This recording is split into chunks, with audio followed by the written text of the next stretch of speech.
What's happening, everyone, and welcome to another episode of Unparalleled Sports Talk with yours, Kwame Fisher Jones. As always, I am him. And when I'm talking NFL, I'm joined by my man Chris Franklin of NJ.com. What's good, Chris? Hey, I'm doing well, man. It's get creeping closer to those mini camps and everything, and then the Oh, dead period. So hey, don't say looking that. I'm good, not man. ready for minicamp. I'm not ready for it. I'm not ready. I'm still basking in my Eagles Super Bowl glory. I don't even want to think about minicamp yet. But I do have a couple off-season questions for you. Since we're talking about mini camp and getting ready for the next season. There seems to be a strong vitriol or frustration or anger towards the brotherly shove. It seems like the last 2 years it has been the topic of every barbershop and beauty salon. Everybody either is publicly against it or privately against it. I don't understand what, and I use the word vitriol, and I'm going to use it again. I don't understand what the vitriol. I don't understand what the frustration. I don't understand what the anger. I don't understand the hostility towards it. Can you explain to me and to our viewers why everyone is so dead against it and why they feel like it's bad for the NFL? A lot of it has to do. It's not aesthetically pleasing because when we look at a lot of these football plays, you see I formation. Okay, it's attributed to football.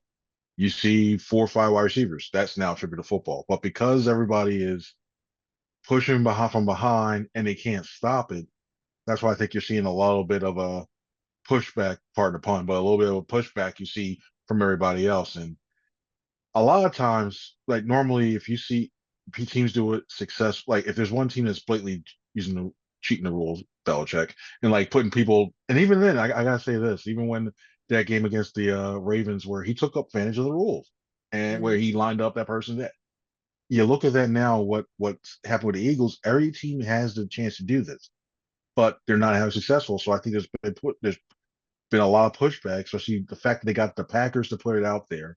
And the funny thing I thought with this whole thing is the bit right behind the Eagles, the Bills have done it the most. And Sean Mm-hmm. McDermott, their head coach, has outwardly been against it. Now I know he's a defensive mind and he wants his defense to shine or whatever, but if that's the case, why is his offense using it a lot?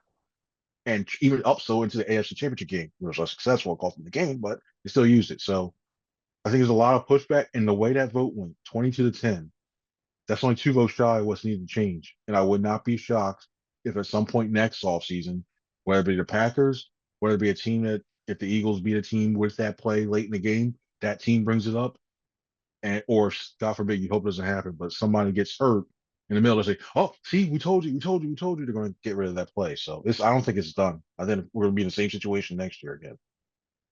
Run and shoot offense, K gun offense, the Wildcat offense. Every few years, there's an offense that takes the league by storm for about 2 or 3 seasons, and then the Baltimore Ravens come and shut it down. That's what it feels like. And it's usually the ball. Okay, it won't be the Baltimore Ravens. I think for the run and shoot offense, what it was, who was that defense? It was one of those great defenses that I think it was the Steelers. But you get the gist of what I'm saying. So it's just this year will probably be the year it runs its course. Teams will probably find a way, have a package, have a specific personnel to come in and shut it down. And if the Eagles are still relying on something that they've had success for, to quote the great philosopher Earl Simmons, never expect to get away with the same ish more than once. They've gotten away with it for 2 seasons, but it's an execution thing more than it's a smoke and mirrors type thing. They just execute it well. So I don't but to go to the league and spend time and put together the resources to really say we want it going, that seems to be a bit personal. It seems like it's personal more than it's professional. Am I wrong on that? It's getting from up top too, because originally Roger Goodell really doesn't see it going. He really does want to go. Is it going? And then I think the pressure from Goodell went on to Troy Vincent because Troy Vincent initially the last couple of years he said we don't want to penalize a team for doing something really good, and that Former was up in player. 22, 23, and then now and even now he's voting against it. He's going out against it. So I think that pressure from Goodell is starting going to him. And listen, the Eagles play. There's a couple Eagles players I know for a fact don't like running it. Because I remember Lane coming Johnson. into a tunnel. Not surprisingly, it's Really? somebody else. Yeah, I don't want to put him in Interesting. because I know it was Yeah, no, sent in the I'm not video. asking you to, but I got you. It, and I was in a and I was recording too. I was like, oh no, maybe I should cut this. So I don't want to put that person out there now too. But there's another person on that team that doesn't like it. And I remember they were saying it because there was a star out there that was they were looking and saying that. So like, I was like, okay. So they don't like running it, but it's effective. It's one of those things where it's good at. And this whole thing, the league is cyclical. It really is because Yeah. somebody's going to stop it. You mentioned Wildcat. Wildcat's basically single wing offense, and you don't really see that anymore. But since nobody's seen it in a long time, it was so successful because they had to pull it out. So, like you said, there's going to be variations coming off of it. They have I know for a fact they have variations off of it. We've seen a couple of them. I know there's probably about 3 or 4 more plays that they can run out of it that not been privy to. I'm like, you sure I'm allowed to say this? Yeah, all right, cool. So they have variations off of it, and but maybe it's for tools there now they change it, but somebody's going to stop it. I Tampa Bay Buccaneers, I've confidence they were going to stop it. I think they have it. The Cowboys, and even with Tyler Smith talking about, oh, I'll stop doing it. Like Cowboys, they tried. Nah, they can't do that. But yeah, it's just it's a rough period right now for other teams, but it's going to catch up. And it'll be on for maybe a year or two, and then that's it. All right. It just seemed to be much to do about nothing for a play that eventually is going to run its course. Something that also that caught my eye this offseason. Were you aware that the top 10 players at the quarterback position, top 10 highest paid players at the quarterback position, have never won a Super Bowl? No, I wasn't. I was not I aware of wasn't that. either. And the reason why that became interesting to me is because there's a guy that plays for the Indianapolis Colts, quarterback by the name of Daniel Jones. He is the poster child for poor drafting, why the Giants suck, all that stuff, right? But there's a guy in Jacksonville who always seems to go. You know where I'm going with this because I was never a fan, never a fan, and he's just gone under the radar. No one's talked about him. But an interesting stat came across. Those two stats came across. The first one were the top 10 highest paid quarterbacks have never won a Super Bowl, which I think is marvelously interesting. We can talk about that in a minute. But this stat, and shout out to Black Sports Online for bringing it out. It's when your eyes match the record books. So one quarterback is 22 and 38, right? And was it 60 starts in their first 60 career starts. The other one is 22, 37, and 1. Both quarterbacks have won one playoff game or played in one playoff game, excuse me. Uh, Total yards, one has 14,898. The other one has 14,605. 69 touchdowns for Trevor Lawrence, 62 for Daniel Jones, 42 interceptions for Daniel Jones, 46 for Trevor Lawrence. Dude, this is like wow. 85% completion percentage for Trevor Lawrence, 84.3 for Daniel Jones, 63.3 completion percentage for Trevor Lawrence, 64% for Daniel Jones. I'm going to go back up to the beginning. 22, 38, first career starts, first 60 starts. 22, 37, 22, 37, 1 for Daniel Jones. Sell me on Trevor Lawrence. Sell me on why I'm to believe Trevor Lawrence is still a franchise quarterback. I used to be fervent in my defense for him. I used to be thinking like, hey, you know what? If you put this situation here, if you do this, if Mm-hmm. it's the ifs are out. Yeah. You're taking number one overall. You can't choose where you're taking, but you were supposed to be the best guy in that draft. You were supposed to be the guy who could lift up and make other players better. What your franchise players do, you lift them up to make them better. And then you just look at what he had pieces around him. You look at the receivers, the weapons around him. I know Christian Kirk is not among the ones who you think like, oh, top receiver. He's good enough. The problem is he can't stay on the field. But when he's on the field, you can maximize his potential, his talent, and that never happened. So he's on his third coach now, third, fourth, what have Yep. you. And not just hold on. Sit there in that aisle for 1 second. He's had Urban Meyer, who last I checked could Hmm. coach football. I mean, like more morality aside, he can coach football. He's won at the highest level on college. He's won in college, the highest level he's coached at college. He comes in the NFL, he sucks. Doug Peterson won a Super Bowl. I mean, with Nick Foles. And all of a sudden he can't coach. Okay. All right. We're We'll gonna see. see, man. At some point, it don't take all day to recognize sunshine. I never brought into Trevor Lawrence when he was at Clemson, and I couldn't figure out why it was. I couldn't figure out what about him I didn't like because he did look the part, but it just felt like he was surrounded by so much talent and so much speed. And it wasn't that he had that one monster, but he just had so much talent around him on offensive line, head coach, assistant coaches, skill positions that I just didn't see anything that popped, you know? And now I'm looking at a guy in Jacksonville that 4 years in, going into his fifth year. I mean, he's one of the highest paid quarterbacks in the league and one of the most losingest ones. Floor is yours. The only thing I will say in his defense, and I think if you look at the Eagles, you dodged a bullet. Doug wanted to bring the offense coordinator, Fresh Taylor. Doug wanted to bring him in after the 2020 season. He wanted to make him the OC. And now, if you look at it, if it's fun to play the what if game, but if you brought Fresh Taylor in that offensive system with Peterson there, basically you brought in Philly, you skip Sirianni, what have you, like him or not, you skip Sirianni. You could have been in such a bad spot now with that whole thing. So Fresh Taylor's that the whole wide receiver, you can run RPOs, but you can't run them every single play. You can't run a wide receiver screen every single play. So that some of it's on him. I can't put I put 70% of the blame like on Trevor Lawrence's career on him. 30% of that stuff, you look at the system, you're like, all right, yeah, the Fresh Taylor was just he's just not an all good offensive. He's a good assistant.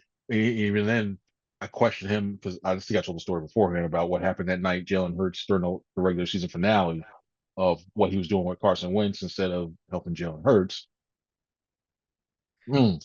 Look, So I question him as an assistant. I know that was Wentz's security blanket, but I digress.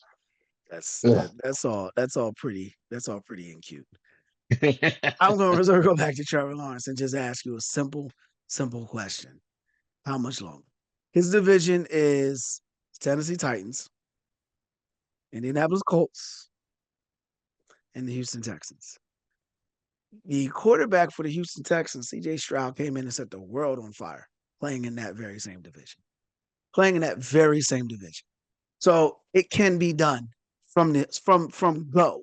D'Amico Ryans was a rookie head coach in all sense of the word. I remember D'Amico Ryans at Alabama. That's how young he is. Came in and set that division on fire from the outset. Mike Vrabel, outset. Ryan Tannehill. Outset. So my question for you is, how long are you going to wait for this bus called Trevor Lawrence before you call you an Uber? I'm just asking. Well, I'm just asking. I think when you look at it, he's got 1 year left. I think because what's going to happen, they're going to give Liam his year. They're going to say, we're going to let you coach, install your system, teach it to the players. If you don't see Lawrence really pick it up or he struggles, still keeps throwing interceptions, the completion percentage is down, that's when we start to look at the rumblings of, and if Jacksonville's bad again, they're not going to have a great record. Higher draft pick in a really rich quarterback draft next year, that's when I think we start to see the troubles. And then we start hearing the trade rumors of, well, we can offload him, and then some mediocre team, probably Cleveland Browns, because we know that Cleveland Browns are, oh, we'll take a flyer on him. I'm gonna get it And to he's you out right now. there. I'm gonna get it to you right now. And I'm gonna use it as a transition. He named it as a mediocre team, meddling in mediocrity, can't seem to solve the quarterback position. And now they're waiting on Aaron Rodgers. I thought Aaron Rodgers had already, like, dude, and you're gonna laugh at me, like you're gonna really laugh at me. I assumed he had already said he was coming. Like I didn't know there was still a chance he's not going. So I'd take you there to bring you here. Pittsburgh is sitting there in the wings. Yeah, that's the guy they're going to take. Or that's a guy that will probably be available for him because it's we're still on the it's not his fault. It's not him, it's them world. And once we get away from that and we all accept the fact that no, Trevor Lawrence isn't that damn good, then we'll understand. But at this point, now, using this as a transition here, should we be surprised? Let me phrase this question a different way. What can the Steelers expect from Aaron Rodgers, who is not committed to them 2 months before training camp? Are we 2 months away from training camp? A little bit Yeah, less? just about. Yeah, see, yeah, June, July. Yeah, late July, they come back. So, yeah, they're there. I think I look at it as one of those things where you heard stuff out there where you look and say, like, oh, he's just waiting to make sure they don't get enough primetime games and stuff. Oh, well, he's looking at this one. He's still making decisions. Oh, he's doing that. To me, You need him in by minicamp because you need to get a sense. You may be 40, 45. You may have seen all the different offensive systems that are out there, but the fact that you're luring in Nathaniel Hackett's rumor to be, if not hired, I don't know if that's been confirmed yet. The fact that you're talking about trading for Alan Lazard to make him happy. The fact that you got this everything around you, and you look at it and it's like, well, I don't know. Personally, I thought he was going to wait out till training camp because he's just older. He just wants to stay away and do his own thing until he had to play football itself. But I think it's one of the spots where you look, even if he joins the Steelers, I think he's at the point where you're looking at it's like you're getting uh above average game manager at this point. You can say, okay, well, he had a year removed from the Achilles. I don't know. Even when he came back last year, that zip on that ball and some of those throws just wasn't as there as much. So I'm looking at that. I think for me, I give him until June 14th. If you're not signed by then, You you're gonna know, have to just dedicate yourself to the tank at that point. and we're going to wind up leaving out on the quarterback position too. But just to shut the door on Aaron Rodgers, you said you're getting a guy, and you pause for a second. I'll fill that blank in for you. You're getting a guy at this point is stealing a paycheck.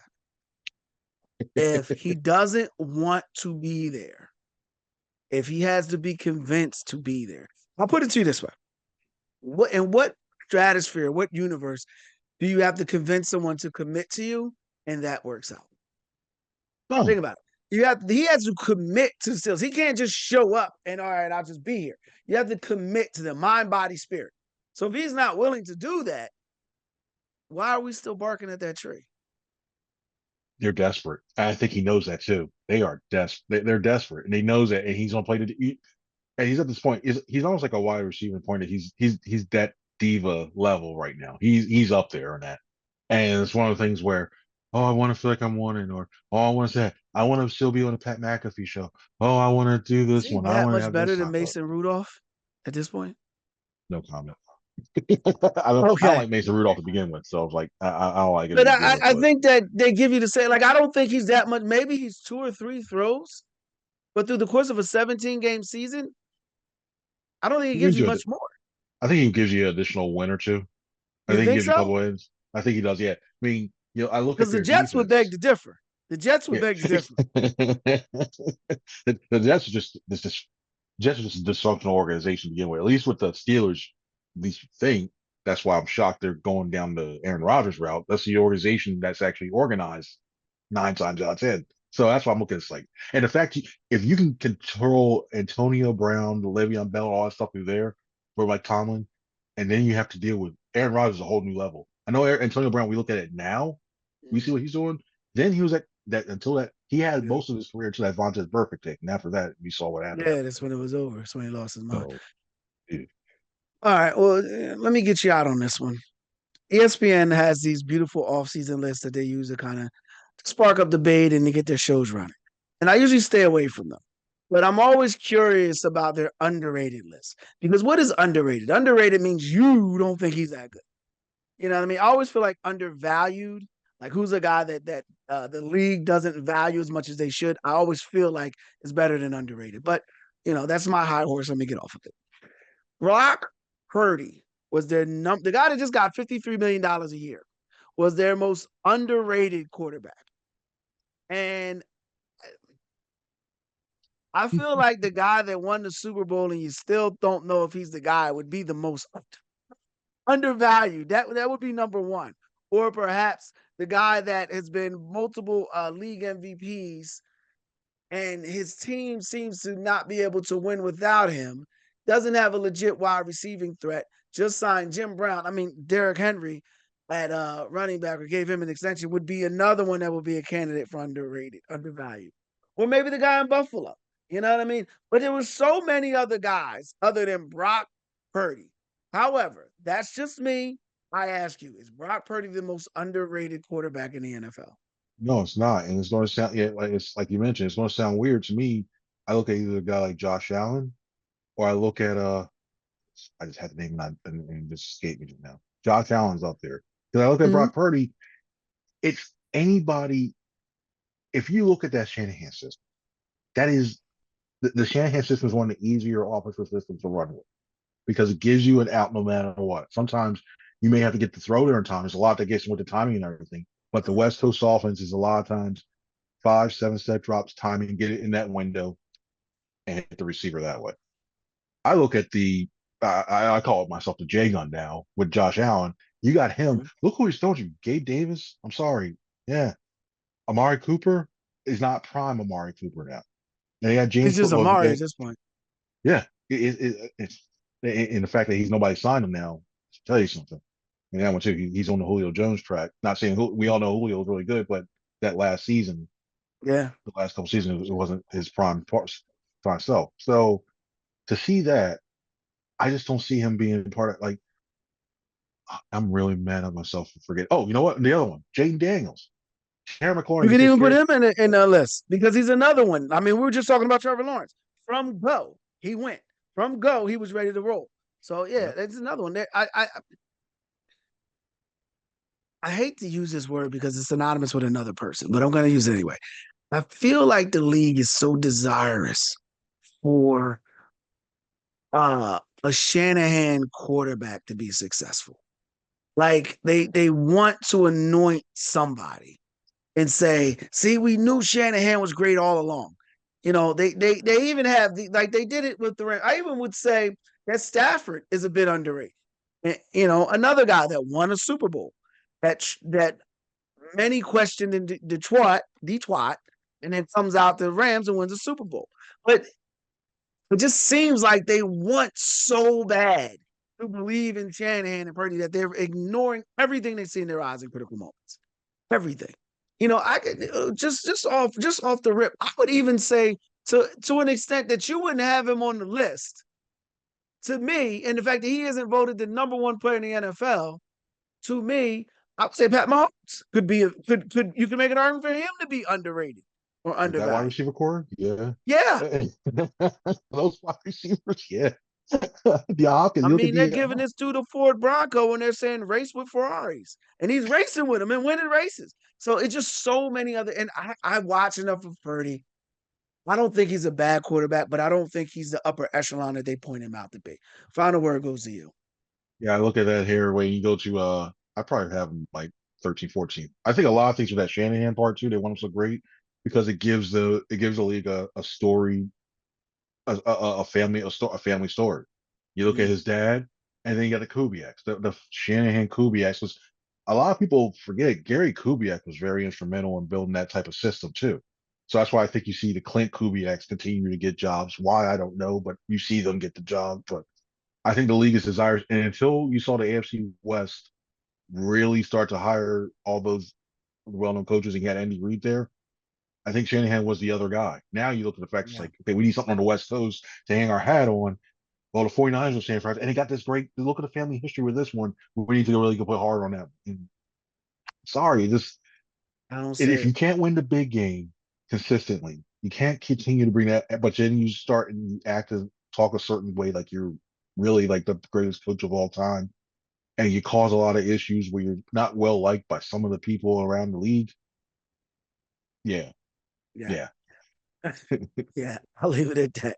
That's it for this episode of Unparalleled Sports Talk. If you enjoyed the podcast, make sure you like, share, comment, subscribe, whatever your podcast platform allows you to do. Here's Chris Franklin. I'm Kwame Fisher Jones. As always, we appreciate your time of year. Next week, be easy.